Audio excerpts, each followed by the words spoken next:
नमस्कार मंडळी. स्टार प्रवाहावरील लग्नानंतर होईलच प्रेम या मालिकेच्या पुढील येणाऱ्या भागामध्ये आपल्याला खूप मोठा ट्विस्ट बघायला मिळणार आहे.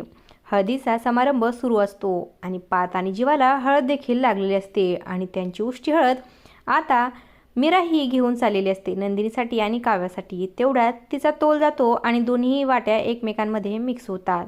तर वसुआत्या तिथे खूपच मोठा ड्रामा क्रिएट करू लागते आणि दोन्ही हळद मिक्स झाल्या आहेत म्हणजे अपशकुन झालाय. तर जीवा आणि पार्थलाही कळत नसतं की आता काय मार्ग निघेल. तर काव्या म्हणते की वसुआत्या काहीही अपशकुन वगैरे झालेला नाहीये, आम्ही मोहित्यांच्या मुली आहोत, या अपशकुनावर मार्ग काढूच. तर मानिनी म्हणते की अगं तुम्ही काय मार्ग काढणार आहात.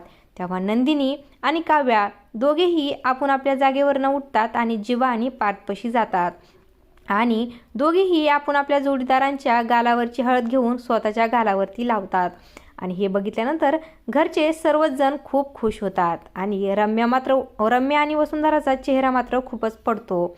आणि तेव्हा काव्या म्हणते की बघितलंत का वसुआत्या, आम्ही मोहित्यांच्या मुली आहोत, आम्ही कोणत्याही अडचणीवर अशी सहज मात करतो. असं काही या भागामध्ये आपल्याला बघायला मिळणार आहे. अशाच मालिकांच्या नवनवीन अपडेट्स पाहण्यासाठी आपल्या चॅनलला सबस्क्राईब करा आणि व्हिडिओ आवडला असेल तर लाईक आणि शेअर करायला विसरू नका.